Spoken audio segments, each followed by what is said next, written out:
Hello, people. Hi. Hello, everyone. Welcome to another episode of Chasing Labels. And yeah, I know. I get it. If you're watching this visually, I had the wrong opening picture. It's fine. The music's what matters. That music leading us in. Didn't even notice. Well, you would notice if you were paying attention. I was not paying attention at all. I didn't change out the picture. That's okay. It was from the last episode. As long as you get my good side. We always get your good side. Thank you. Of course. Thank you very much. I would never do any other side because I don't control the camera on your side, so I can't ever get your bad side. Well, at least you pick out the good pictures that I send you to use. Oh, that's the most important thing. That's what I try to. Nice. You have a good eye. Oh, thank you, sir. Welcome. We're here live on the YouTube. Indeed. Of course, we're also streaming live to our Facebook group page and our X account. So we're there. We're popping up everywhere. But welcome to spy number 131 of Chasing Labels. Yes, indeed.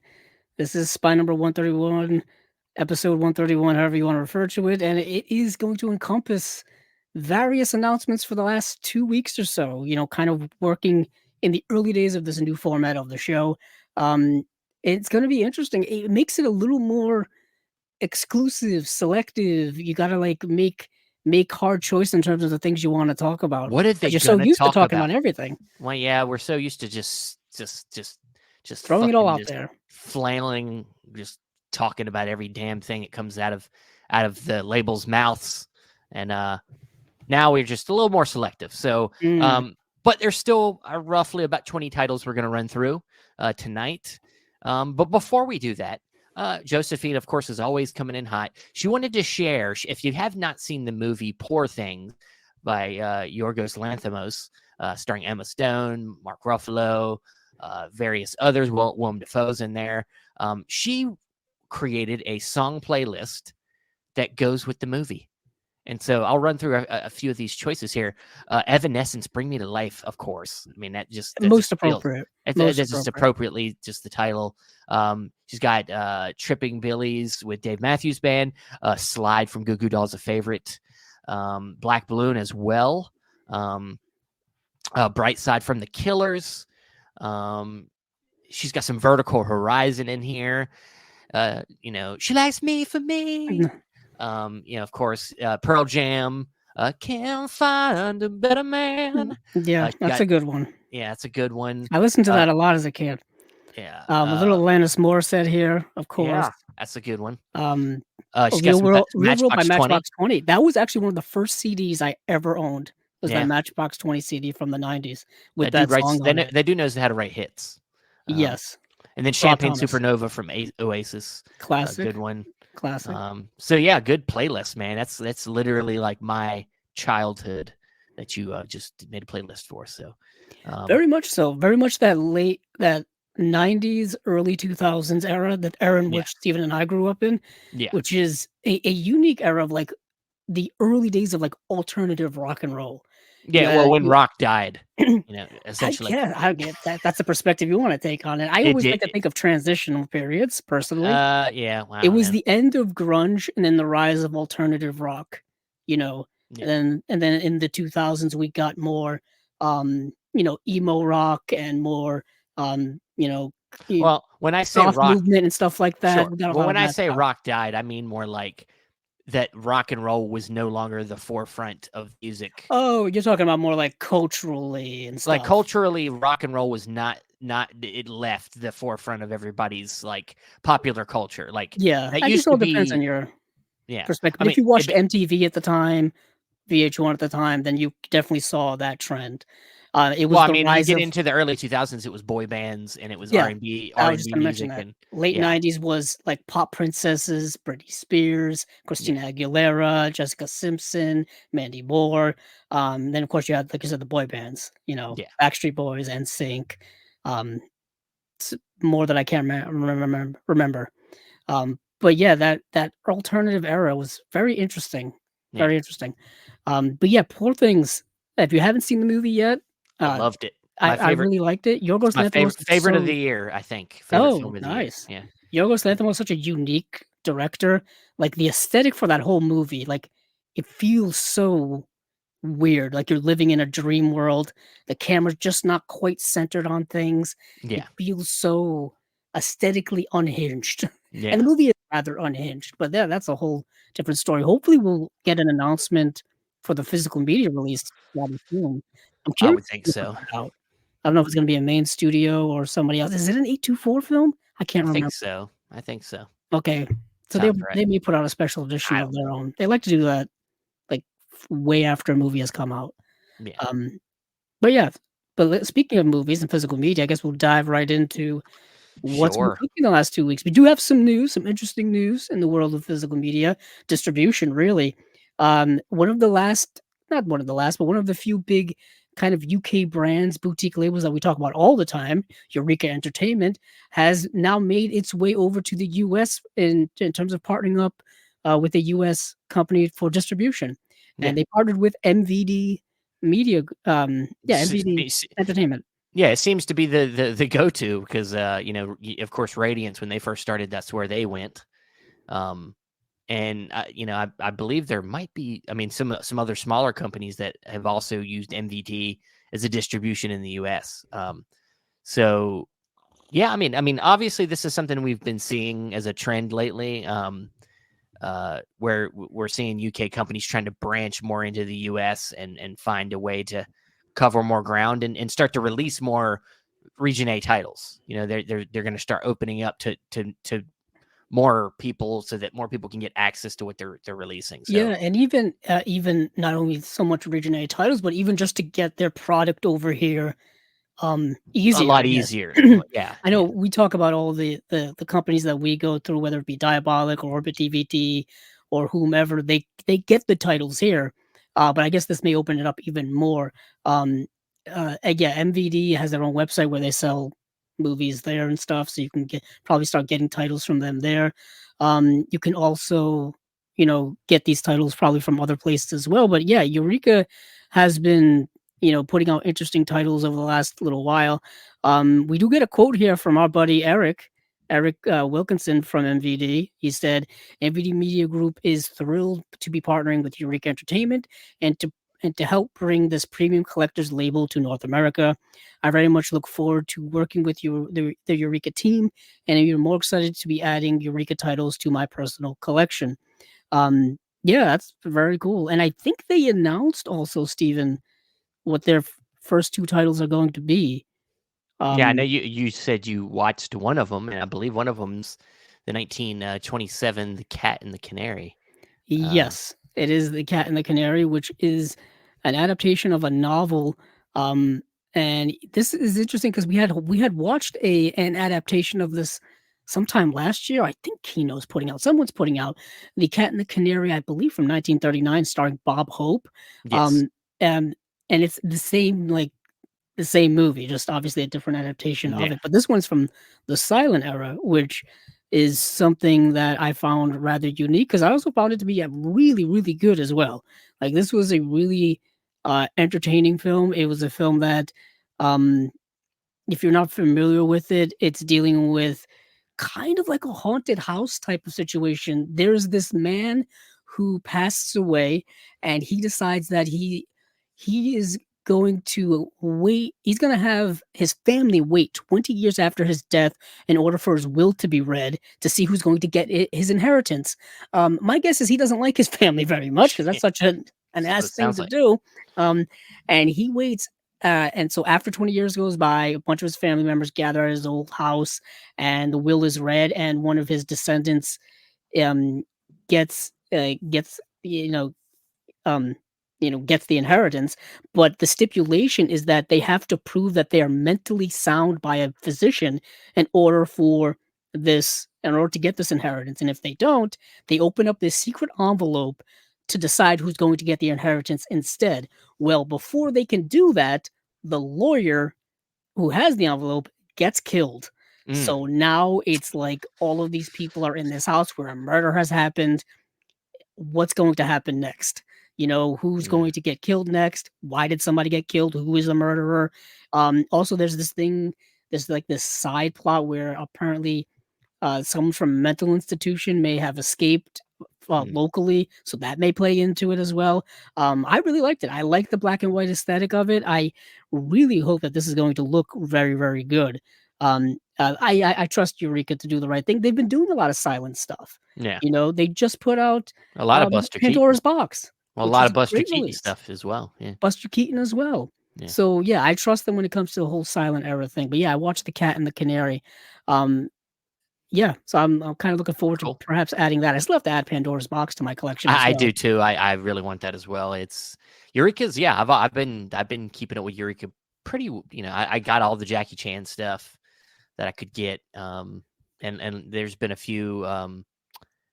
What's the one? I'm blanking on the title. The one with the female. It's a Western, and it's a female on the cover. All yellow. Oh, you're talking about the Barbara Stanwyck. No, the Joan Crawford film. Joan Crawford. That's it. Why am I blanking on it? Because it's also a movie that I want. I'm gonna look it up. They're in the middle of in the West, and they're in a bar the whole movie, and I'm like blanking on the name of the movie. Come on, somebody that's watching. Yeah, I know somebody that's watching probably knows it. I'm completely blanking on it. I have no idea why. I know I could go behind me and go get it off the shelf, but Johnny Guitar. Johnny Guitar. God damn it! How do you not know that fucking name? I have no idea why I blanked on it. How do you blank that name? I don't know. But that's a good release from them. I really like Johnny Guitar. I don't own that movie at all, but I've always wanted it. Eureka did put out a limited edition release a few years ago, and then a standard edition. Once upon a time, Olive Films had put it out in an early release, and then they put it out in, I believe, an Olive Signature edition as well, which is now obviously out of print. So some places online are still selling Olive releases, still have them in stock. I know deepdiscount.com still has a lot of them, and other places as well. But you got to obviously look for them now because they're out of print. But yeah, Eureka, solid. All right. Well, where do we want to move to next? Let me see. I mean, let's how about we talk about this? Was a little controversial. So Shout Factory put out this exclusive release of Unlawful Entry, starring Kurt Russell, Ray Liotta, Madeline Stowe, and it was one of them exclusives that only have a limited amount of, so people were miffed about this, and I agree. I mean, like, this is a big title. I mean, this is, honestly, for me, this is a movie I grew up watching. Funny enough. I had this on VHS growing up. It was something that I watched pretty regularly, and when it's one of the movies that I saw a lot, and it's like I almost forgot about it, because it was kind of into obscurity out there because it didn't really get a great physical media release.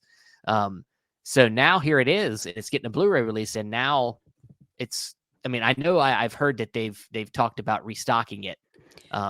So what happened is that it was one of the Shout Factory's exclusives to their website. Yes. So it had a limited amount. It was only copies. I think it was 1,600. I think it was less than 1,000, less than 2,000. It was less than. I think it was like 1,600. They've since upped it to 2,600 copies because it sold out so quickly. Yes. By the time it was announced, until like to this episode, it was out in a few days, gone. Yeah. So they upped it to 2,600. The thing is, you have to wait until they get it in stock at their warehouse in order for you to get it. And they said that's going to take 2 to 3 weeks. And that was something I saw like sometime last week. So probably still at least a week away, maybe even longer until they have more copies. Yeah, it's odd, the films that they choose to be website exclusives versus wider releases. Well, I mean, we talked about the what is it? They had the one filmmaker's full catalog. Roger Corman's full catalog, and they've been just like releasing a bunch of his stuff. And them, I don't like it at all, really. I mean that they limit. I mean, like if they want to do exclusive, that's fine. Just don't limit it to such a small amount. Like at least make it enough that it can last a while. When you only do like a couple thousand copies and say exclusive, it's going to sell out and then nobody's going to get it. Especially a movie like this, a movie that you just said has Kurt Russell, has the late Ray Liotta in it. and it's a movie that they also produced new special features for it as Yeah. well. I Yeah. know a lot of these, website exclusives for Shout Studios have been pretty much bare Just bones, bare. at Yeah. least from my memory, and they sell them at a pretty premium price, but this feels like it's worth a premium price because it's a movie, like you said, Steven, really hasn't had a Blu-ray release here at all, Yeah. um, ever. So that's one And, thing. it's an underrated movie. Yeah, and it's an It is underrated movie. It for those of you who don't know the premise, because it was a movie I had never seen. So really. Unlawful Yeah. Entry, yeah. So Unlawful Entry, it's a movie where Kurt Russell and Madeline Stowe are a married couple, and someone breaks into their home one night, and Kurt Russell like kind of chases the guy away, but of course the cops show up, and one of the cops happens to be Ray Liotta. And what ends up happening is they become friends with him, but he starts becoming kind of obsessive over them, like Yeah. intruding in on their lives, Yeah. like hooking them up with his guy that could set up a security system in their home. He's showing up at like certain like He's becoming events and too things. close. He's Too becoming too close, involved. too involved. It Yeah. reminded me a lot of Jim Carrey's character in Cable Guy, where he just You became know, you said obsessed cable. with That is a good. That is a good Broderick. comparison. I was thinking of a recent film, The Gift. Oh yes. You know, with Oh yeah, I thought Joel about that Edgerton. too. Yeah. Yeah. With Jason Bateman Joel Edgerton and Joel directs that. Edgerton. Joel Yeah. Edgerton becomes obsessed with this couple, literally Yeah. like this movie. Yeah. So of course things escalate into dangerous territory, and Ray Liotta plays unhinged Oh, maniac one of the very best. well, Yeah, one of the very well. best. Yeah. Um, Um. so this is a good release. It's a release, like I said, that has new special features, unrestrained realism, the films of Jonathan Kaplan, who's the director, a retrospective interview with the director himself, Too Tightly Wound inside the filming of Unlawful Entry, an interview with the cinematographer Jamie Anderson, and then Symphonic Intruder inside the thrilling score by James Horner. And it's a Wow. retrospective interview with musical historian Daniel Schweiger. And then there's an audio commentary from the director himself. So this is a nice It's a release. good, solid release. It Yeah. should be more than like 2,600 copies, in Yeah. my opinion. Yeah. It should be a more wider release. But Yeah. Barry the Tick says Shout Studio seems to ignore all the criticism. yeah, I guess so, because we've been complaining about it for a while. yeah, it's like yeah. So get this release before it sells out again. I don't Yeah. even know since it's a site exclusive. I don't think places like Diabolical will get it or No, Orbit will no, get it's it. not. Nobody else is going to get it. The only other place would be eBay, where it's Yeah, I going was to just be gonna say sold that. for like $80 or something. Yeah, which Yeah. is absurdly overpriced. Yeah. But moving on from there, Stephen, let me go on to one on my list. The thing is, there were a few slates this week, so I want to go into the individual ones before we get into the Yeah. slates. Yeah. Yeah. Yeah. Um, so I want to go with "Cry the Beloved Country," Okay. which is being put out by Kino, and we had talked about it before, because it's a movie that we talked a little bit about when it was released by, I think, Studio Canal. It Yes, feels I like a think Studio so. Canal release. Yes. The movie starring Sidney Poitier, Canada Lee, Charles Carson, and it's a movie that I remember talking about significantly, and because I rather liked it a lot. Very well acted, a very very good film. And it's a movie that apparently they remade it in 1995 with James It's Earl been Jones. remade a bunch That's of times. Yeah. yeah. So that's not the one I'm looking for. IMDb. Thank you very much. Um, Well, but yeah, it's a the one you're looking for is this, the oldest version, I yeah, believe. 1951. Yeah. Because I just wanted to get the premise. So yes, in the backcountry of South Africa, Black minister Stephen Kumalo Kennedy journeys to the city to search for his missing son, only to find his people living in squalor and his son a criminal. Reverend Simangu Sidney Poitier is a young South African clergyman who helps find his missing son turned thief and sister turned prostitute in the slums of Johannesburg. So it's a movie that is very deep in like culture and family and things of the time of which it was made, and fascinating look at certain things. Yeah, you have this priest who kind of comes from a small town, goes to the big city, and is just has his mind open to like the doldrums of society, uh, of of Johannesburg and big city living and things like that. Rather melancholic film, you know what I mean, in many retrospect, but it's a great film. So if you can't get the other release by I believe Studio Canal, looks like Kino's going to be putting out one of their own, and I'm assuming it's going to have um, similar picture quality and stuff like that. Nothing yet in terms of um what the special features are going to be. But yeah, so Cry the Beloved Country was put out by Studio Canal in October of last year. So it Okay. already came out. Yeah. Yeah. Awesome. So moving on from there, Oh, Stephen, where well, do you how want to about we go? talk about MVD's release of 1996's Sabotage, starring Mark Dacascos, uh, Carrie Ann Moss, Tony Todd's in there, Graham Greene. Good cast. And yeah, so I was excited to watch this because I thought the cast was cool. And it was like, it was the night I saw that this was announced, I was like, I need a fun action movie. Something that doesn't have a lot of thought going on in it. And I got exactly what I wanted, honestly. I actually very much enjoyed this movie. Just a lot of nonsensical action. There's a scene where like he's like in a hockey ring and he like slides down the ice and starts shooting dudes. I was like, yes, this is it. This is what I'm talking about right here.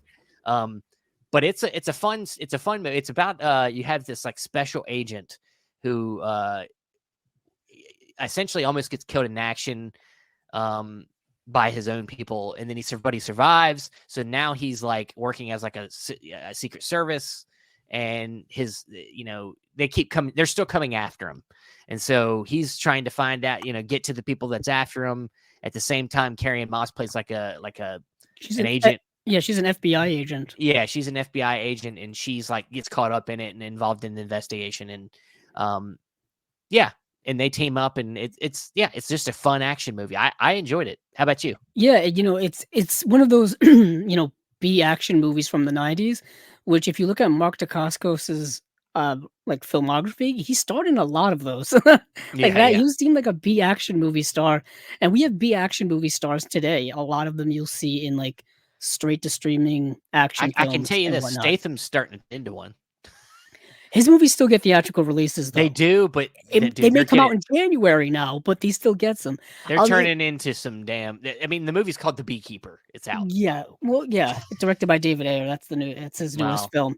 He's a B filmmaker now It's too. weird because you've got. I understand what you're saying, the Jason Statham, but you also got people like Gerard I know Butler. what you're saying. Van Damme has become a B. Yeah, he's made the transition, but you still got like people who not used to be, but are the borderlines. Sure.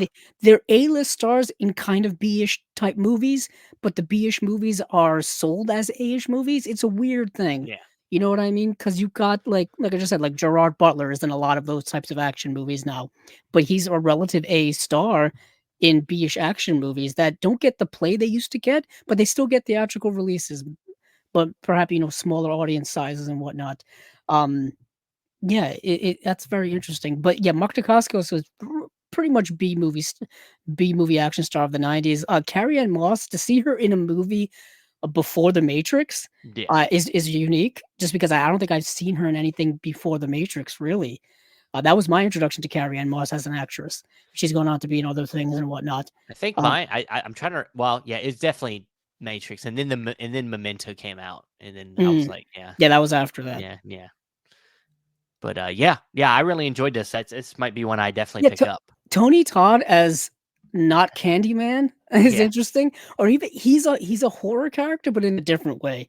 He's just this like ruthless assassin in this movie, really. Like he's sniping guys from like miles away, and they have this weird kind of ahead of its time technology where you follow the bullet from like the gun barrel all the way up to its target, and it's clearly 90s CGI, but it's at least something that was a technique they would make look better later on in the genre. But yeah, it's definitely an MVD release. Like that just definitely feels like one of their types of films that they would put out. Yeah. Yeah. All right. So how about, do you want to go over to, let's talk some Kino here, another Kino release here that just came out a couple days ago. I got a chance to watch this and really enjoyed it. Kevin Kline in and Out. It's getting a 4K release. Essentially, this movie's about and this is what I loved about it, because it's got this kind of a little bit of like a meta-ness to it, where Kevin Kline plays this school teacher who he's also like coach. They're in a small town in Indiana, and one of his students goes on to be a big time actor who is now nominated for an Academy Award, played by Matt Dillon. And this was, of course, the height of Matt. This is like prime Matt Dillon. He was the 90s. the 90s Matt Dillon. Yeah. This was around the time. Yeah, Wild Things. Yeah, I would say Wild Things would be around the same time. Something About Mary. Something About Mary would be around the same time. This movie came out in 1997. I would have been 10 years old when this movie came out. Just put that into perspective. Yeah. So he's nominated for Academy Award. So they're all excited. The town's all excited to see if he will win. And on the night that this isn't a spoiler. This is the kind of the crux of the movie. But on the night that he wins, he makes in a speech and then says that Kevin Kline's character is gay. And then so it turns his whole life upside down. The whole town is turned upside down, and then then the fun, the story begins. And so it's a very much a play on that, dealing with the gay stereotypes of people, that how people deal with that at the time. Some of that doesn't translate as well now, of course. Right. But it's an interesting, first of all, this is the first time I had seen the movie as well. I know many people, when this was announced, it's like, oh, this was a movie that I've watched so many times when I was younger over the years. Yeah, me this too. Is one I of my hadn't favorites. Seen it. Yeah. I remember when the movie came out. Like I said, I was 10 years old, going to the movies all the time. So I remember seeing the trailer. I remember seeing the poster probably at the movie theater. Probably saw the VHS at Blockbuster. Saw the poster at Blockbuster. The movie was around at the time, and it's an interesting movie. The movie, I feel, for me, is both hitting on a lot of contemporary things when it comes to the LGBTQ community, and also feels like very much a time capsule of like 1997 in terms of what people thought of being gay and things like that. Yeah. So the film kind of works in this weird, like, both eras. Like you said, like some of the things don't really translate to today. Some of it, honestly, but most of it does. I mean, a lot of it does. But I was going to say, even the stuff that really doesn't, it almost makes the film funnier because of how absurd some of the opinions are. It's like, wow, people really thought like this at 25 years ago. It kind of made me think about Tropic Thunder. Like even the beginning of the film with all the actors and like the show business side of it, like being kind of like over the top, made me think about like Tropic Thunder, which would come, of course, like 20 years later, or like 10 years later. 10 years later. And like how absurd that the comedy was in that movie, and how they kind of use it a little bit in this film. Not as much, of course, in this film, but.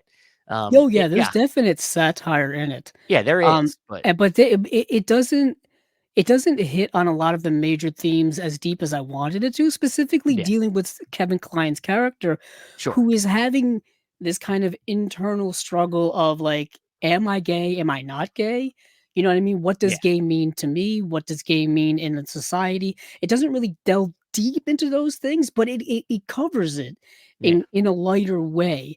And of course, those are still things that a lot of people in that community, of course, deal with today. When is it a proper time to come out? Should I come out at all? How will my family react? How will friends react? All of these things. The movie kind of handles all of that in a lighter way. The cast in the film, we need to mention as well, is really, really good. Wilford Brimley and Debbie Reynolds played Kevin Kline's mom in the movie. My parents, mom and dad.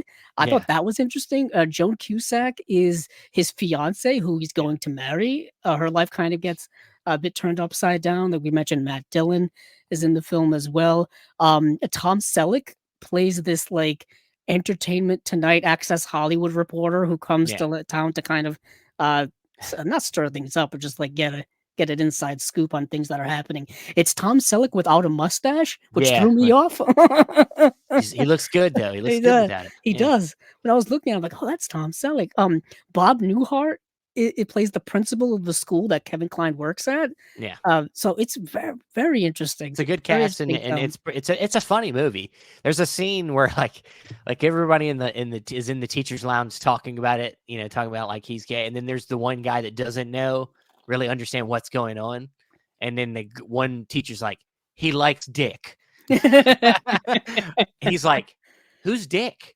Like Yeah. he still doesn't get it. Like A it's lot of Barbara Streisand reference in the film yeah, as yeah, well, because yeah. apparently, I guess, at that time, if you like Barbara Streisand, it may have been a clue if you were gay or not, Yeah, which is so one absurd to of me, them, you know?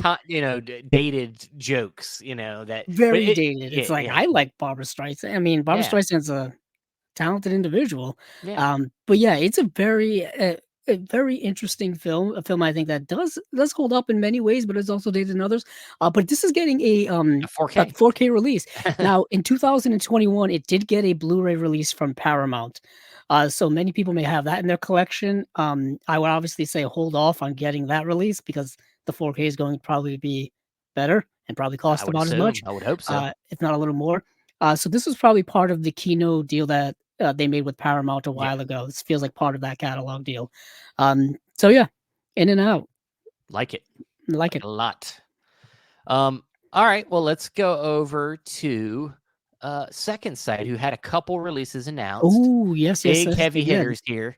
The first one we'll talk about is from a little director, Brandon Cronenberg, they're putting out a deluxe edition of his first film, Possessor. I have the 4K of this already, of course. But if you know anything about Second Sight, of course, it's deluxe to all ends. Rigid slipcase, poster cards, book. I'm sure a thick book, and not just a booklet, a book, a hardback book. I'm sure. And yeah, I mean, look at the artwork. I love the artwork on this. Cool movie. I mean, I've seen it the one time. It's definitely a surreal movie. It's definitely inspired by his dad, David Cronenberg. Had a lot of inspiration on Brandon Cronenberg's, kind of tastes. But yeah, what do you think of Possessor in this edition here? I'm very much looking forward to this because I still don't own any release of this movie at all, and I really like Okay, it a good. lot. So if anything, this is primed for me. Primed for somebody who was sitting on his hands because originally, if I remember correctly, this came out like twice. They released a couple of times. Yeah, they released like a regular edition. They released an uncut edition, and then they released a 4K uncut edition. Yeah. And by them, I think it's Well Go USA was the ones that released it.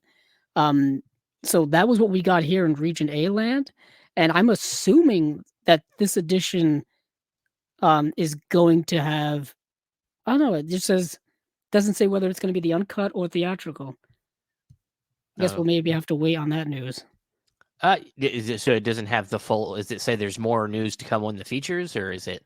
It doesn't say actually. It just says Possessor. Oh, yeah, it just has the 4K and the Blu-ray. So I don't know if it's going to have both cuts of the movie or not. Yeah. I didn't see that in here. Usually when there's something like this and the director's involved, maybe in it, it's gonna probably have his whatever version he likes the best. The uncut version, probably. It will have new features here.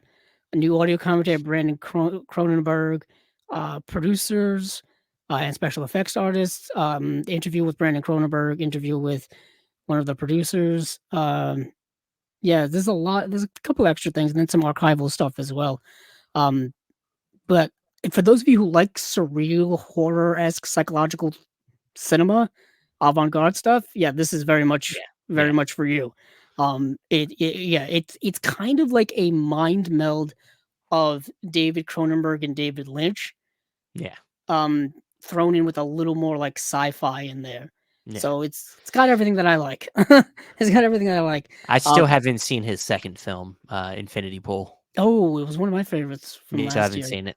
Yeah, it's very similar-esque, but not quite as sci-fi-ish. But yeah, so Possessor is this one. What was the second one that they're going to release? Well, the second one I'm super excited Yeah, about. this is another good one. This is one I'm really excited about, and maybe even can tell that we're gonna maybe get more from this director. I'm hoping, and that is Green Room, starring the late great Anton Yelchin.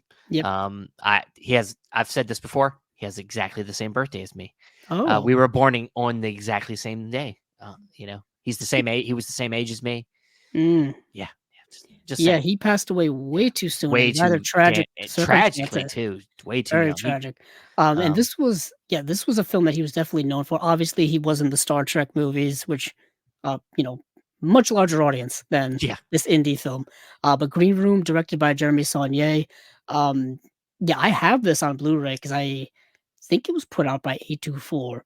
So this is another kind of interesting super deluxe 824 film that's getting a nice release. To talk about gorgeous looking artwork, my goodness. Yeah, I love the art. I green's my favorite color, so Yes, my putting favorite green color. on the Yeah, front, you that kinda got me. gets me. Yep. Mm, it But got if you me. don't know about this film, it's about a band, a young kind of punk band that gets a gig at a biker bar that ends up being kind of not just a biker bar, but more of a Nazi biker bar, but neo-Nazi biker bar. And so they kind of things go kind of south, and they kind of get trapped in the green room of the place while the neo-Nazis are trying to break down the door. And so it becomes this kind of survival movie, with neo Nazis and Yeah, it gets very in a violent. punk band. Yeah, it gets violent. Yeah, and the Patrick Stewart yes, is the leader of is the leader of these the neo-Nazi neo-Nazis. group. Yeah, Yes, this is a bar in the middle of nowhere, yes, one that you never wanna venture to. It's one of those things where, like, when you get lost in the middle of nowhere and this is the only place, there's a reason why it's in the middle of nowhere. You don't wanna go there. But like I said, very violent movie, very good movie. Not only Anton Yelchin is in the film, but, you have Imogen Poots, Elia Shawkat, is in the film as well. Um, 2 kind of relative indie actresses that I've always been a fan of.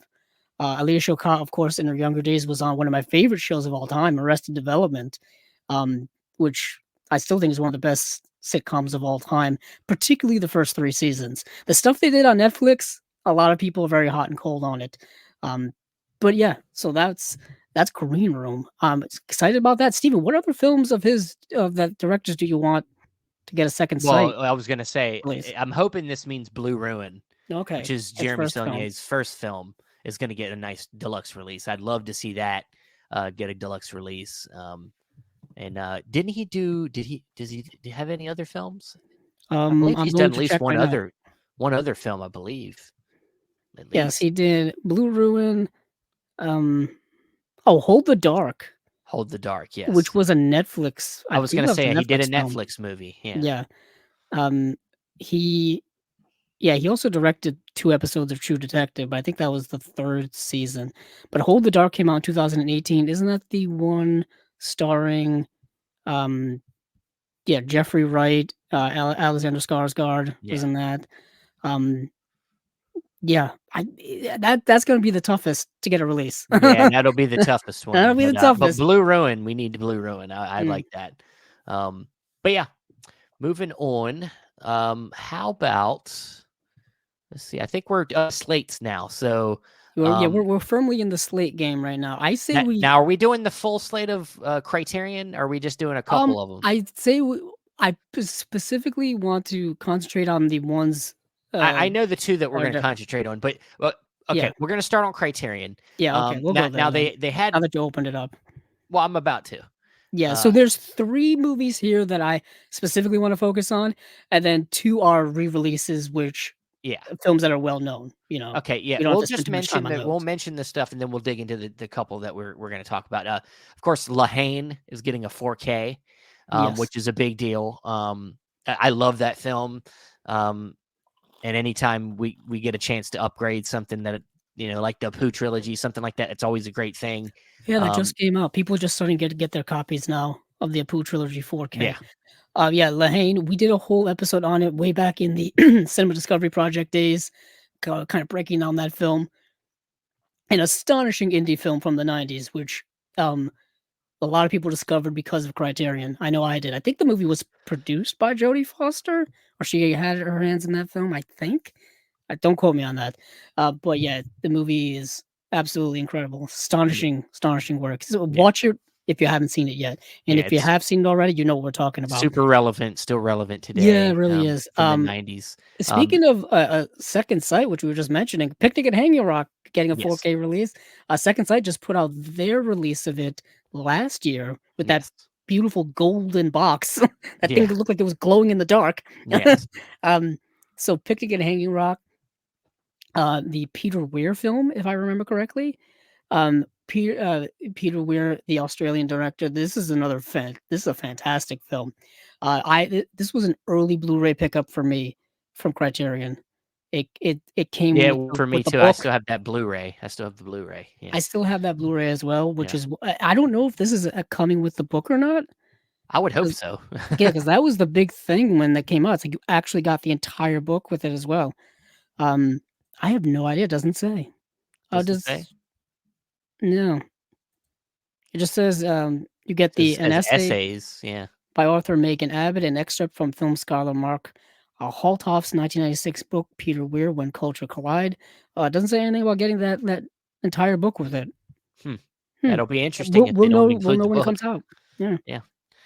But yeah, Picnic at Hanging Rock, Peter Weir.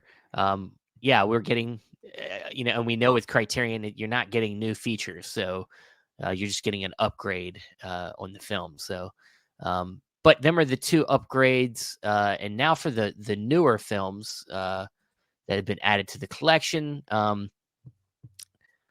Am Cuba. I know you watched it. This is a big one. I'm hearing people say that they didn't think this film would ever get released. Yeah, Um, this movie has a very interesting production history. Yeah, go on Wikipedia and you can probably read the whole thing. It's a movie that's it's a it's a co-Russian Cuba production, and it's very, very political because it came out, I think, in when did it come out? 1964? So we're talking about in the middle of, the Cold War. We're talking, the strain between Cuba and the United States. This is like 5 years after the Cuban Revolution, that whole communist revolution in Cuba. Obviously, a lot of political things going on in the world, specifically Russia, the USSR, and Cuba.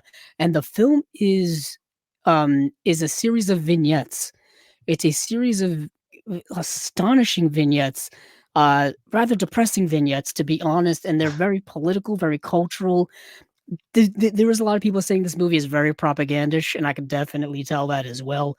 But it is a historically, I would say, important film, historically interesting film, specifically the time in which it came out, and of course, it's still dealing with a lot of political things today when it comes to communism and things like that, and kind of the exploration of a lot of politics stuff. So, yeah, it's an astonishing work. Where did I think I watched it on Canopy.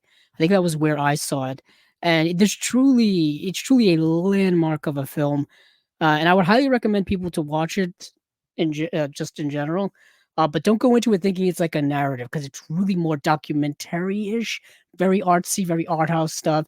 Reminded me a lot of the Battle of Algiers in terms of that cultural importance. It's talking about specific historical area and culture and people and time.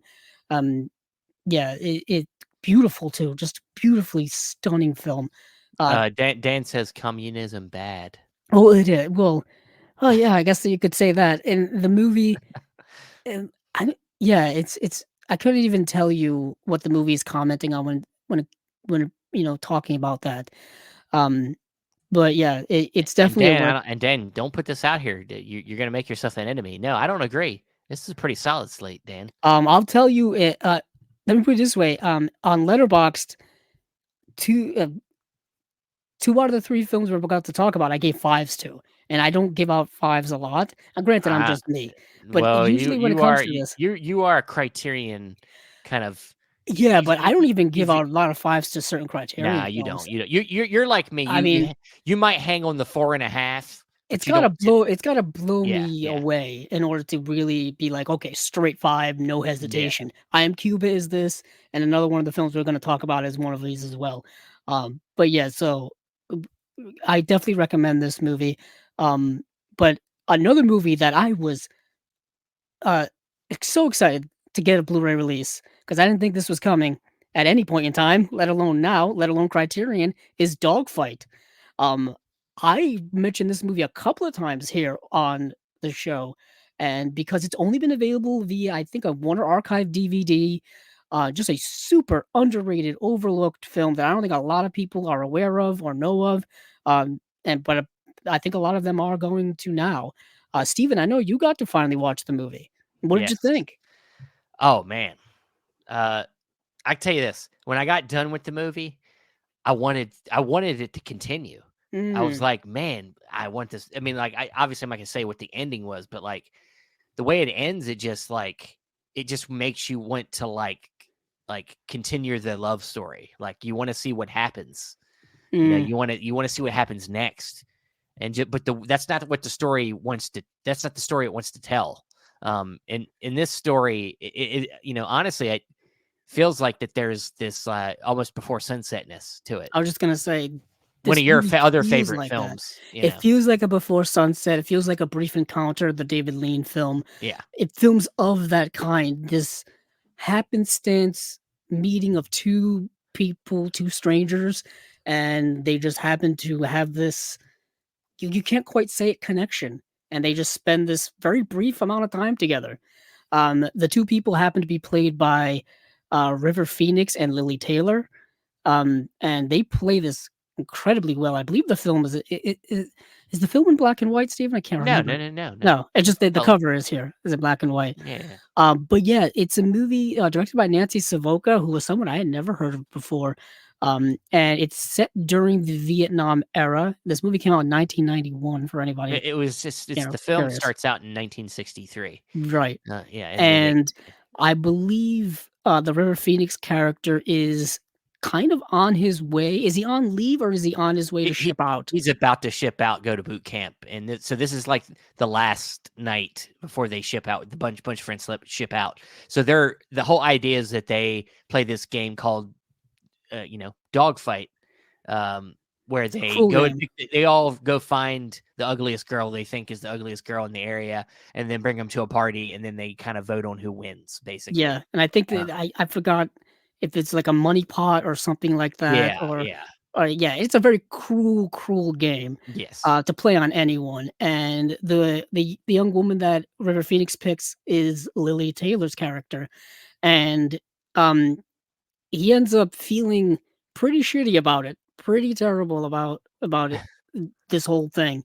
But they end up kind of striking up this romance, and it's really heartfelt, really genuine, yeah.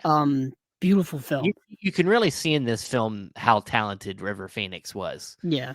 and how tragic that I think this was one of the few last films he did. Actually, I think he died maybe like 3 or 4 years later. I'm checking right now. I Because think this he was passed away in 1993. yeah, So yeah, he did after this, he did Sneakers, Silent Tongue, The Thing Called Love, Dark Blood, and then well, Dark Blood was something I think posthumously they yeah, put together. So, yes. So um, a few so more this is films after, yeah, this is like his fourth to last film if you don't include the Red Hot Chili Peppers music video yeah, yeah, for Breaking the Girl. yeah, If you don't include that, yeah, um, but yeah, this is what he did. This came out right after My Own Private Idaho, or came out the same year as My Own Private Idaho, which is another, showcase of his acting ability. yeah. A very young, talented actor who sadly passed away way too young. Um, yeah, and the Dogfight, I think, is such an underhidden gem of a work, Yeah, not only from him, but just in I had general. never heard of it, and I'm glad I had. I'm Yeah, gonna definitely I'm get glad it's this. finally Yeah, getting a Blu-ray release, or just a release that's nice in general, as opposed to kind of a one archive, probably made on demand DVD.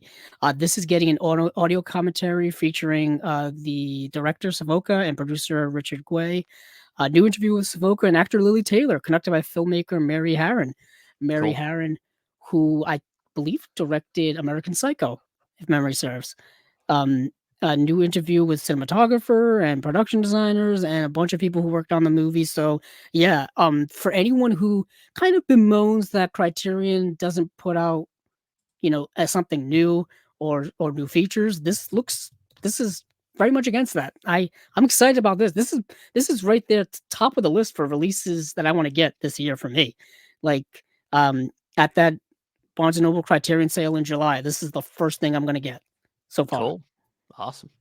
So we do have another film we want to talk about. This is something I watched last night. This is a movie that definitely has its reputation as being one of the best movies ever made. A little, Oh, and a just so you know, little Andrew, high. you sold Dan on Dogfight. So Yeah, it's really good, really good. So we got the Werkmeister Harmonies, film that is directed by Bellatar and Agnes uh, Renitsky. Renitsky. sure, yeah, So Bellatar directed the movie Santantango, which I know, yes, Steven, you have. I own it and still haven't watched it Okay. because it's like a day long. So Yes, it's a very long it's film. long. This film not quite as long, but this is a film that is very, very good. Like stunning work good. Like you watch this movie and afterward you're like, all other movies are ruined for me right now because this movie's so good. That happens to me very often. So um, I'm just gonna read this here because this is another movie that's really hard to kind of describe. So this mesmeric parable of societal collapse is an enigma of transcendent visual, philosophical, and mystical resonance. Adapted from a novel by Laszlo Krasznahorkai. Boy, that was a word. Um, Sure. Werkmeister harmonies unfold in an unknown time in an unnamed village where one day a mysterious circus, complete with an enormous stuffed whale and a shadowy demagogue like figure known as the Prince, arrives and appears to awaken a kind of madness in the citizens that builds inexorably toward violence. In 39 hypnotic long takes engraved in ghostly black and white, auteur Bellatar and co director editor Agnes Renitsky conjure an apocalyptic vision of dreamlike dread and fathomless beauty. So all of those adjectives are warranted. The movie's only made with 39 shots. Mm. So you're getting scene after scene where long takes are happening, camera movement slowly moving around to kind of, depict scenes in front of it. The film is like this haunted dream of this other world. It takes place in a, like I said, small unnamed Hungarian village, uh, perhaps under the guise of the USSR cloud of communism, um, or stuff like that. And it's just a dream of a film, and it's got this industrial vibe of uh, Eraserhead. It's I was got gonna that say, I was feel saying about it in it. my mind as soon as you said industrial, I was like, Like, Eraserhead. it's got that sound, that wind sound of Eraserhead as well. Yeah, That like that air tunnel vibe that's like haunting and just mysterious. And the film just moves from one scene to the next in a dreamlike manner. A lot of deep themes going on in it, a lot of stuff like that, a lot of allegories and stuff. But this circus comes to town with this giant stuffed whale and this mysterious enigmatic prince character who you never really see in the movie. They're mostly kind of like MacGuffins, but this presence of them that you hear about just like stirs madness in this small town. People kind of start going a little crazy. And that's obviously a metaphor for some type of something. I'm not quite sure what, but it's a metaphor for something. And the movie just builds and builds and just it's got the cinematography of, like I said, of like an Eraserhead, but also like the early parts of Wings of Desire. It's got that vibe as well. The black and white parts of Bruno Gans going around and just like listening to people's thoughts and stuff. It feels like that. Beautiful, stunning black and white cinematography. Some of the most gorgeous shots you'll ever see. So the fact that this movie's getting, this 4K restoration, I'm surprised this isn't a 4K release, or is it it? is. It is. Oh God, yes. Yeah, it is. So yeah, this movie's going to look mesmerizingly stunning, and the least. Probably not the film for everyone if you're not into that whole avant-garde art house vibe. Movies with no real plot to them, this may not be for you. But if you just like movies as visual artistic mediums, then yeah, this is definitely up your alley. Like I said, it's a stunning film. This is the other movie I gave a 5 out of 5 to. I was just like on Really? Letterboxd. I was like, this is Okay. unreal how beautiful this is. So yeah, Damn. that's the Werkmeister harmonies. So that's kind of it for Criterion. Yeah. Yeah. 5 movie slate, you know, You two did four upgrades. fingers though. You did four Did I fingers. do 5? Yeah. I didn't see the fifth one because you Was were it like, off screen? I don't know. I don't. But I was Are you like, are I you think you being forgot how annoying to and making count. the thumb, not a finger? I know. I counted as a finger. Okay. I just didn't see it. But Jazz yeah, hands. Yeah, jazz hands. These are spirit fingers. Remember that movie? Bring It On. Yeah, bring it on. These. I Yeah. do. But all right. Well, let's head over to how about Radiance? Let's talk some Radiance. Okay. We This got was the earliest slate of all of these, yeah. ironically. Um, I don't have the info in front of me yet. So let's just pop up their first release here that I got here. Misunderstood. Oh, I know okay. you We're gonna go watched with it. Misunderstood. Yes. Tell us about Misunderstood because I know you watched it. Yeah, so this is an interesting movie. It's a movie that is it's about, like, familial, relationships and stuff like that. So there's this guy who's a British consul, I guess kind of like a government worker guy. He's British in Florence, and what happens is his wife gets sick and passes away, and he and his, um older child, older son decide to kinda hide that from the younger son, to kind of protect him from that sense of loss of a parent, of a mother, things like that. So that's part of the story, and it's interesting because, like, it shows, like, the negative aspects of that, obviously.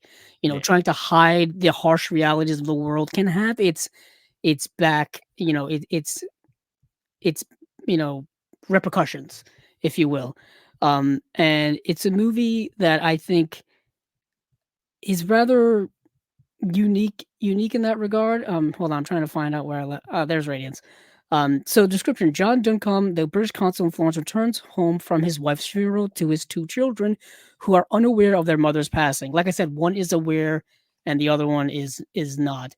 He makes a decision to tell his eldest son, Andrea, but hides the truth from his sickly younger son, Milo. Director Luigi Comencini captures the innocence and carefree moments of youth alongside the agonizing feelings of grief, creating one of the finest films about childhood, one which can stand alongside The 400 Blows, The Spirit of the Beehive, and L'Enfance Nu, a Palme d'Or nominee at the Cannes Film Festival and recipient of multiple awards from Italian institutions.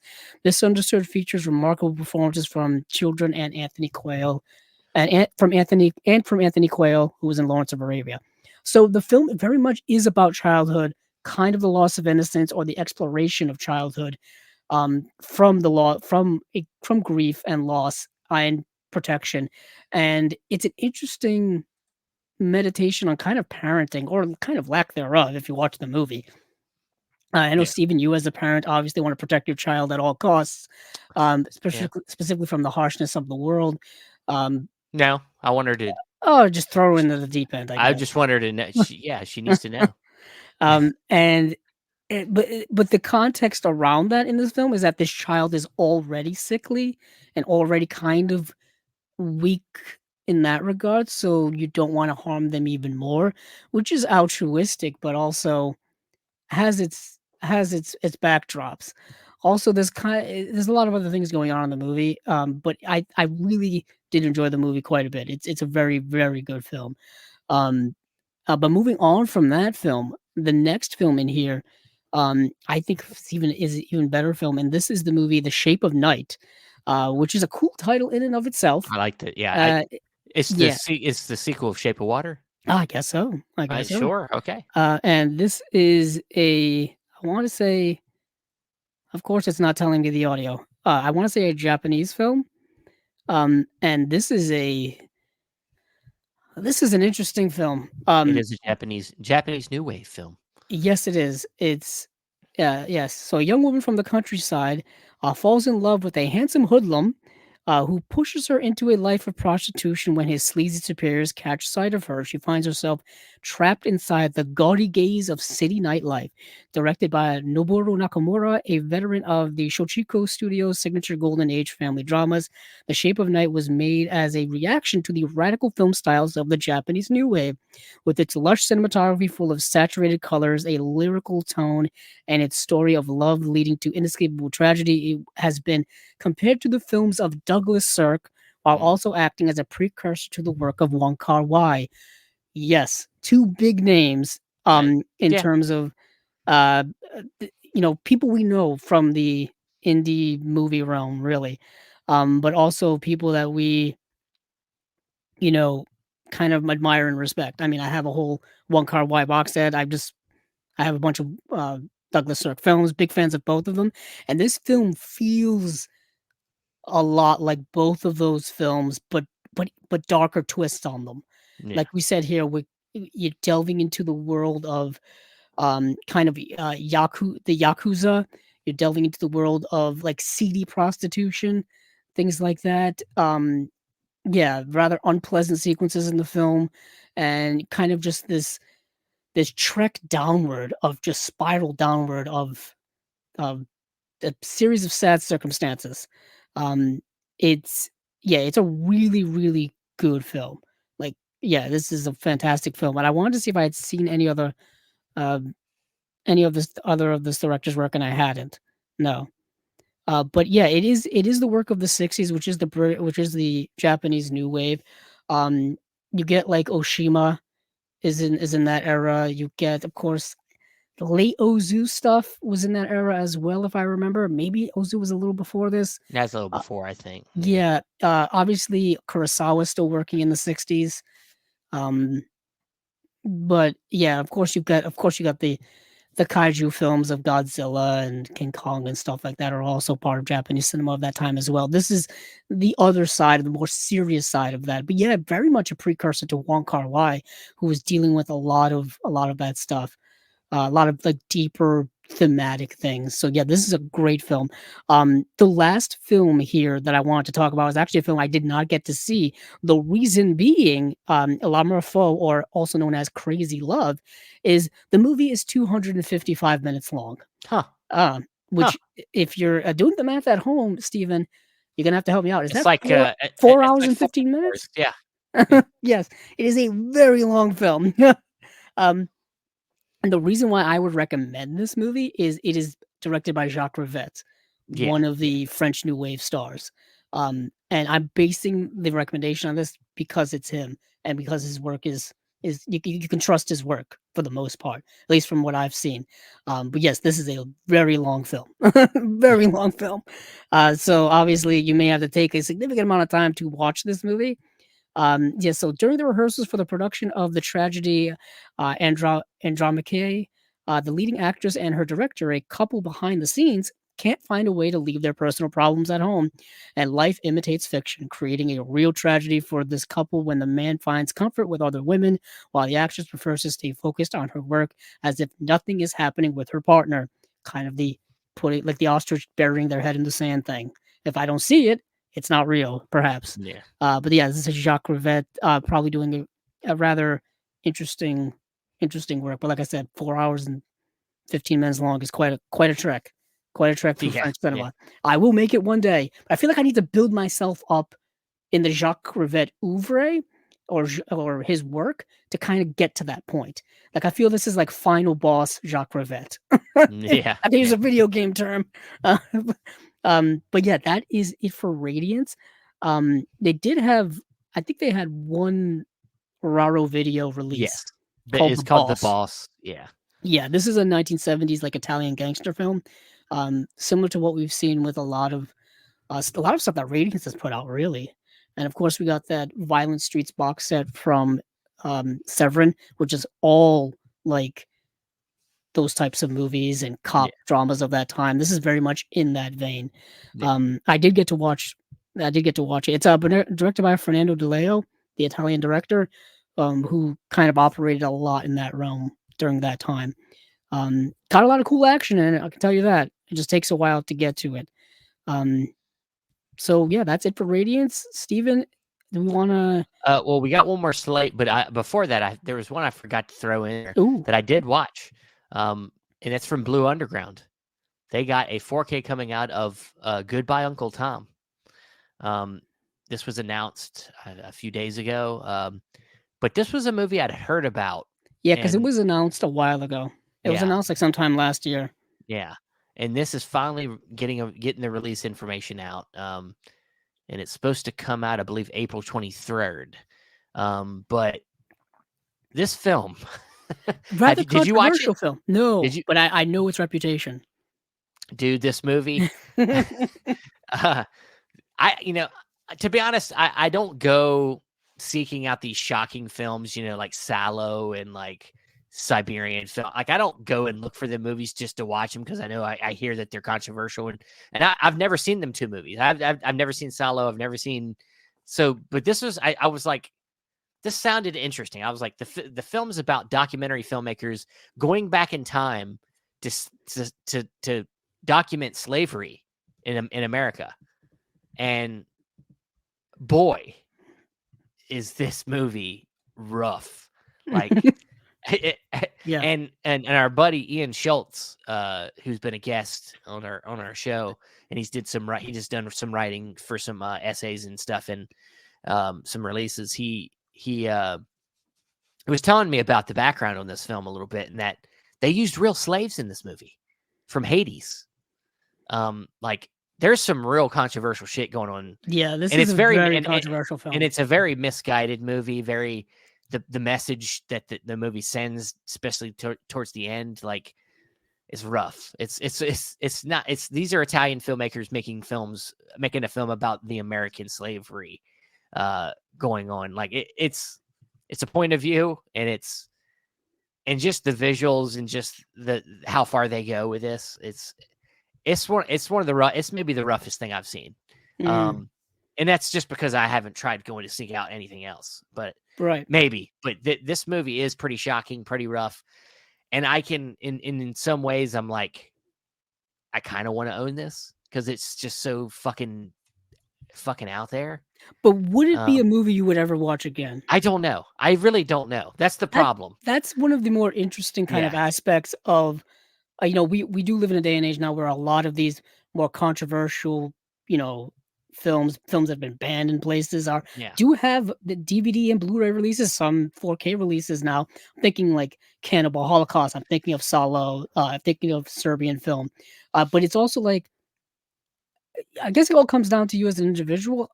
Would you own it just to say you own it, or would you own it and actually watch it more than? Well, that's the thing is that's how I operate a lot of times. Is I like to own things just to own them. But there is like. I'm very much interested in the rest of the context because there's like 5 hours of special features here, and there's like a feature-length documentary. So like, I really want to know more about this film, like how it was made and why it was made, and like think pieces. If there's any think stuff on it, like I want to know more about the opinion because this movie was so fucking rough. Yeah, like God. I watched it on Amazon. I rented it on Amazon. So which is interesting is like you say all these like things like, oh, it's incredibly rough, but yet you can rent it on Amazon. It's like it all comes down to like the practicality of you can rent it for like what is it, $5 rental on Amazon? It might have been cheaper than that. It might have been cheaper than that. So might have been we're like living in an interesting age. Yeah. An interesting age. But getting into I guess our final slate here. Yeah. We were actually fortunate enough to have Sam and John on from Indicator recently to do an interview and do kind of a recap of the year that was for 2023, as well as what's been cooking so far in 2024. And we talked about these releases, and that interview is now up on the channel. Steven got that up very, very quickly. And we talked about these rather not in depthly, not in depth, but we kind of just skimmed over them. Yeah, went over them and talked about how, kind of brought up the releases to them, and they talked to us a little bit about their impressions on it. So you can go to that interview, and I mean, it's a good interview as usual. So some of the things we may hit on may seem like we're saying the exact same things, because we probably are. So we do have a 4-film slate from them, and this is their March and April stuff. Yeah. They got it's 2. Yeah, there's 5. There's 3 in March and 2 in April. You're right. I'm missing one here. Yeah. Oh, there it is. Yeah, because I had to click see more or load more on the page. See more butts? Yeah.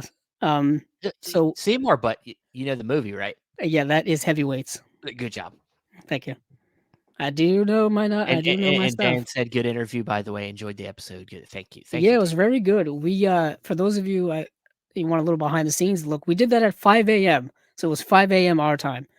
Yeah. So So we were Yeah, definitely on top of our game. we try to be as convenient for our guests as possible. Well, So I'm just for saying if them, it looks they're 5 hours ahead. So we're yeah, like, I'm just you know, yeah, I'm just saying if you ever see an interview and we look like we may be tired, that's because it's probably probably borderline because we dawn. are. It's either, or for me, this is late for me at the end of my day, so I'm always tired every time you see me. So, Right. yeah, Yeah, and it's the opposite for me. But speaking of which, let's delve into this. So we've got a couple of releases. We've got Santo versus the Riders of Terror, the Batwoman, and the Panther Woman. I believe those are the three for that are coming out in March. yes, yes, And then for the April releases, we got a double dose of Genre Lan. We got the Demoniacs and the Nude Vampire. The Nude Vampire is Jean Rollins, I believe, second film, and the Demoniacs, I think, came out in 1975, I believe. Um, and yeah, just that 1974, actually. I was off by a year. So the March stuff, Steven, did you get to see any of these? Because I did get to see Santo versus the Riders of Terror I only got a and the chance to see Batwoman. I've only got a chance to see the Batwoman. Okay. Yeah, which I thought it was a fun movie. I mean, like what we're learning a lot about, what we talked about, John and Sam, about was that we're getting a lot more Mexican films. And of course, very much a big part of their culture is Lucha Libre stuff. So even down to the Batwoman, the character that, of course, for our culture is named after the character in DC Comics, the Batgirl or Batwoman. Mhm. And she very much kind of looks like her, but in their culture, she's essentially a lucha libre. Yeah, it's You know, basically kind of just like a yeah, how do you say it? Like, kind of like a masked yeah. I superhero mean, it's their wrestler. superheroes. It's their superheroes. Yeah, Yeah, is it's like they're wrestlers. superheroes. So, and there's little to no connection to the DC character whatsoever. There's not no. If anything, it's more connected to Batman Yeah, than Batwoman, because I think the backstory of Batwoman is that they're like a rich, wealthy person anyway that happens to dress up as this this Batwoman character to like fight crime, which is definitely more Batman-ish. Coincidentally, in DC Comics lore, Batwoman actually predated Batgirl by about 6 years, but I think Batgirl is definitely more popular yeah, in terms of a DC character than Batwoman, specifically, by modern day perspective. But it's a rather interesting cultural film. Um, and there were several Batwoman Mexican films with this character that would fight crime and fight bad guys and stuff. Just interesting. Very interesting stuff. For me at least, this film, it kind of brings on kind of like a spy movie vibe.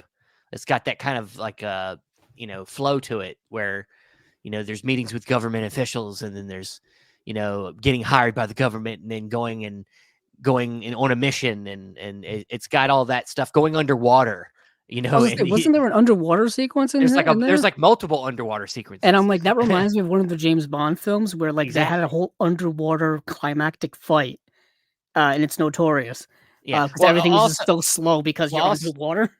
yeah. Also, our lead character is in a bathing suit the whole movie, so Yeah, that's yeah, well, obviously, sex sells back then, sex sells exactly. now. I mean, it always seems to be something. Um, I could definitely say, and it's an interesting pairing with Santo, because Yeah. Santo is this legendary luchador, masked wrestler slash iconic superhero for Mexican culture. Yeah. And this movie is interesting because it combines the Western and Santo. So what happens is, so um, there's this outbreak of leprosy in like this small western town or whatever, or this small, western-esque town, and and basically these people in this leper colony kind of terrorize the town because leprosy being incredibly contagious, they've got to like burn down buildings and they've got to like, they kind of huddle and stay away from anybody from leprosy.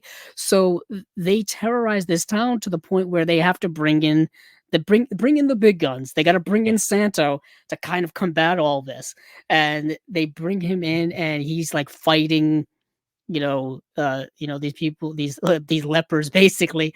But he's also like on horseback several times as well. They're riding horses, and it's a weird like genre mashup of luchador wrestling and the western, and you find out certain reasons why um, the lepers are the way they are and how they've been ostracized by the society. It's kind of a revenge thing and all this kind of stuff. There's extra things going on, but it's just the concept of Santo in the West is Yeah, interesting. I love the image, the visual of it. Yeah, and the makeup Yeah, effect works on those who have leprosy is rather good.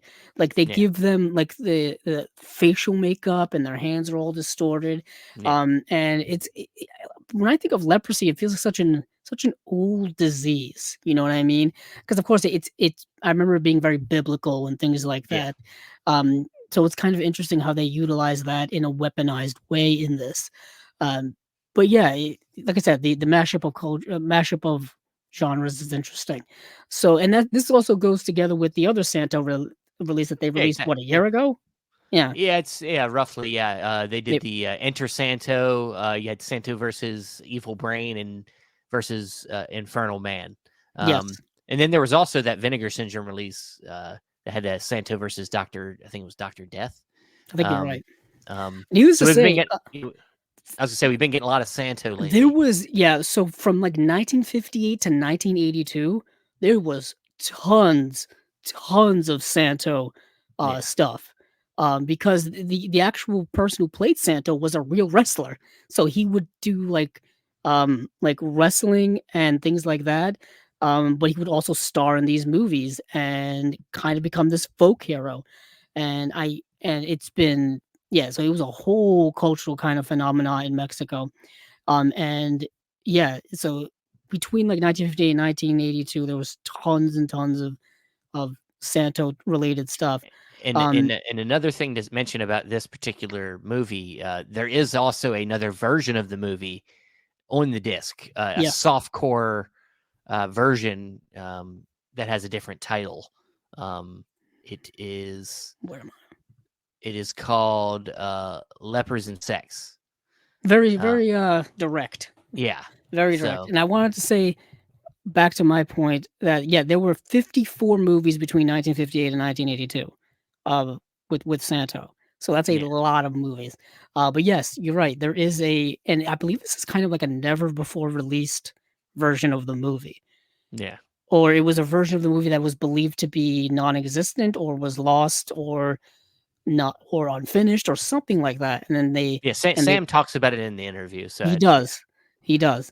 um, But the April releases is where I get excited for. More Jean okay. Roland. All right. We're talking the Nude Vampire as well as Demoniacs. Two, like I mentioned with Sam and John, different slices of Jean Roland, essentially. Yeah, Different yeah. flavors, if you will. Different flavors of ice cream, different flavors of cake, different flavors of whatever food you want to use. Gross. Um, You said fluid. Slice of fluid? That just no, sounds food, gross. food, food. I thought you said fluid. I was like, God, oh, no. slice of I mean, I fluid? guess different flavor drink. That would work. Do That you would work. slice drink? I don't know. I don't know. But Same with go the ahead. flavor. Please talk more So Roland, yeah, please. so Jean Roland's second feature film and his first in color, The Nude Vampire finds the master of the fantastique combining his trademark erotic vampire themes with an homage to the mystery serials of his youth. Um, yeah, yeah, it's what a movie. What a movie. Because it's so stripped down and there's so little dialogue in it. There's so just little, not even little plot in it, but it's all mood, it's all energy, it's all aesthetic. It's all feelings. So a young man falls in love with a beautiful woman being chased by sinister masked figures at night. He tries to track her down and learns she's being held captive by his father and colleagues who believe she's a vampire.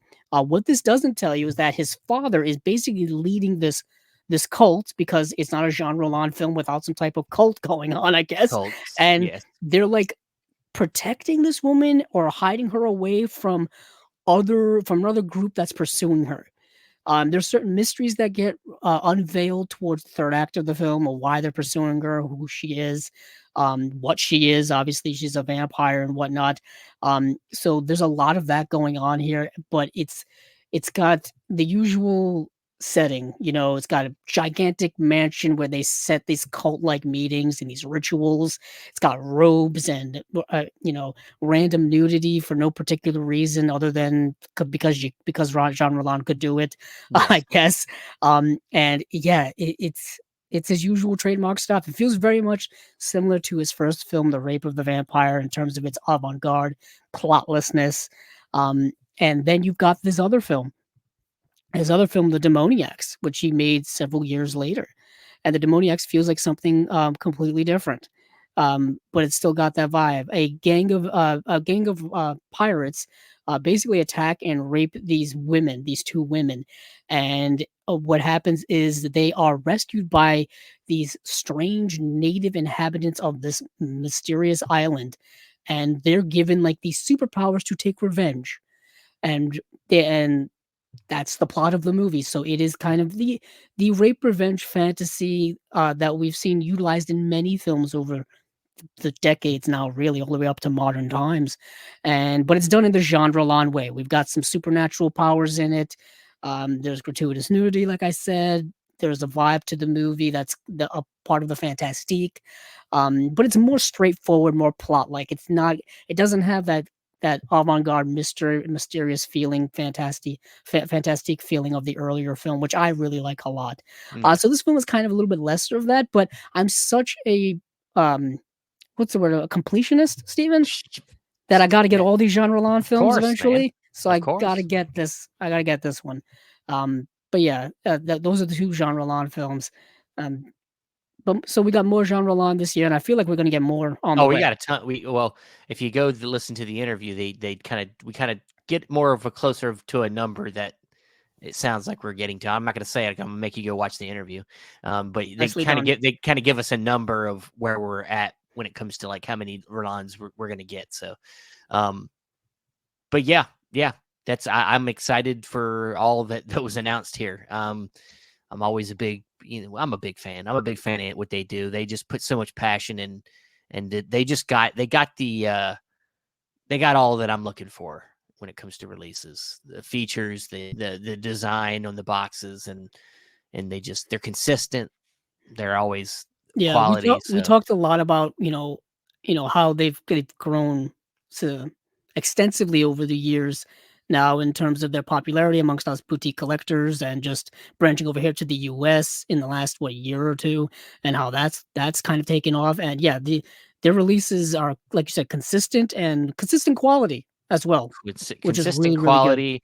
They're not always for everybody, but God, we could say that for a lot of the companies that we love. Vinegar Syndrome, which you could argue is the most popular company out of all these, puts out a lot of obscure and weird shit, but everybody loves them. Well, Mm. Indicator does the same thing. They put out some obscure stuff. I feel like with a lot of the boutique labels, which I've said now a lot, is that um they put out such a variety of things for the most part that chances are you may come across something you'll like eventually, Yeah, or rather consistently, I think. You know what I mean? yeah. For example, if you don't like the Santo films or these Mexican films, you may like Jean Roland, and if you don't, they've got other releases from previous months or in the future that may fit Dude, your they bill got. more. I was talking to Dan about this the other day. He was asking me because he hadn't really investigated an indicator. I said, dude, they got John Wayne films. They got a lot of classic stuff. They got stuff with Joan Crawford in it. They got stuff with, they got stuff all over the place. Yeah, they've got stuff from, like I said, like classic Hollywood film noir things. Burt Lancaster's The Swimmer is in the Yeah, collection. they've got a That's lot of stuff. And yeah, those the Colombian Dietrich, noir sets, the noir beautiful. sets, the Dietrich and von Sternberg. Mm, Like the William Castle stuff, the Ray yep. Harryhausen stuff. Um, I'm just you looking at my know, boxes up on the shelf right They now. got whole sets of John Ford. And then, yeah, of course, British cinema, which is a lot of Yeah, understood stuff here. If you live in the US, one thing I found over the last several years that there was a lot of British cinema that I wasn't aware existed, yeah, specifically Hammer. I yeah. I I was gonna say the knew Hammer Hammer stuff. Horror, Yeah, but I didn't know that Hammer itself was its own company with its own movies. yeah. Um, and that's kind of opened my eyes a lot to it. But yeah, so there's plenty for everyone, and I think over the next 2 weeks we'll get some more um some more releases will be announced. I think by the time we do our next episode, we will have more Vinegar Syndrome. Now that you mentioned it, Vinegar Syndrome, Arrow will probably have some the announcements. partner I'm label sure. stuff will be out. Yeah. So we'll have another filled up episode next time you see us in 2 weeks. Right. But between then, yes, we do have our next Unwatched Pile installment coming out next Monday. I believe that's the 29th at 9 p.m. EST. We're going to have our buddy Scott Saslow joining us. He's a graphic designer. He's been on multiple times. So it'll be fun to catch up with him and talk about some first-time watches. And do that whole Unwatched Pile thing. Please, go over and watch. That's a show that I really love doing. And it's one I want to keep growing. I want to get people on board with that and get more of an interaction with you guys as we're talking about the movies. So yeah, please go to this YouTube channel. Please subscribe. Let us know what you thought of the episode. Leave some comments. Of course, also you will get the audio version of this probably tomorrow. It'll drop really quickly, so you'll have that as an option. And of course, we continue to do other content. We have. I've done some unboxings recently. We did, of course, our interviews. We're trying to keep them somewhat routine, and we'll have some other stuff. We got some other stuff we've been talking about. I think me and Andrew might do a back-to-back review of the 2 different releases of Mean Streets. We got the second sight. I have it right here. I just got it in. nice. Looks nice. And then, of course, Andrew has recently bought the Mean Streets from Criterion. Yep. So we might both do our own kind of review of both. Not saying which one's better than the other necessarily, but more like what the difference is. What's the differences and what, and are either of these, or which ones are they both can be worth it. They both can be worth it, even if they're a little different. So, yeah, we might do that, something like that. But please, do all that stuff, please, and please spread the word for us. Please go to like Apple Podcasts or Spotify, leave a review, a star rating. That would really go a long way for us. And yeah, go to our Facebook group over there. We'll let you in. You can talk with us there in the meantime. And yeah, if that's all we got to say, Andrew, anything else? No, that's about covers it. That's Awesome. about covers everything. Awesome. Well, thanks everybody for listening and watching. And hey, keep on watching them movies. I know I will.